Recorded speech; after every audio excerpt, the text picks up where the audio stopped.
নীল নবগণে আষাঢ় গগনে তিল ঠাই আর নাহিরে। ওগো আজ তোরা যাস নে ঘরের বাহিরে। আজ আকাশটা যেন ঠিক সেই কবিতার ভাষাতেই কথা বলছে। চারিদিকে ঘন কালো মেঘ জমে আছে, বাতাসে গাছের পাতাগুলো কাঁপছে অবিরাম। দেখলেই মনে হয় প্রকৃতি আজ ঝড়ের আগমনী বার্তা দিচ্ছে। একটু আগেও যে আকাশ আলো ছিল, মুহূর্তে সব অন্ধকার হয়ে গেল। দূরে মেঘের গর্জন, হঠাৎ হঠাৎ দমকা হাওয়া। গ্রামের পথঘাট যেন আজ নীরব হয়ে গেছে। এই দৃশ্যগুলো দেখলে ছোটবেলার সেই দিনগুলোর কথা মনে পড়ে যায়। ঝড় আসার আগে মা কতবার বলতেন, বাইরে যাস না, আবহাওয়া ভালো না। আর আমরা জানালার পাশে দাঁড়িয়ে কালো মেঘ দেখা নিয়ে ব্যস্ত থাকতাম। প্রকৃতির এই রূপটা ভয়েরও, আবার অসম্ভব সুন্দরও।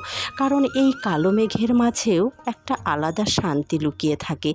বাতাসে পাতার দোলানো, দূরের আকাশে ঢেকে যাওয়া, মাটির গন্ধে মিশে থাকা ঠান্ডা হাওয়া, সব মিলিয়ে মনে হয় প্রকৃতি যেন নিজের ভাষায় কবিতা লিখছে। আজকের এই আবহাওয়া শুধু ঝড়ের খবর না, এ যেন মানুষকে একটু থামতে শেখায়।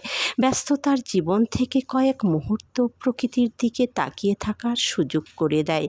কারণ মাঝে মাঝে এই কালো মেঘও দরকার হয় নিজেকে নতুন করে অনুভব করার জন্য।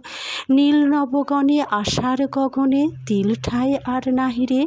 ওগো আজ তোরা যাস নে ঘরের বাহিরে।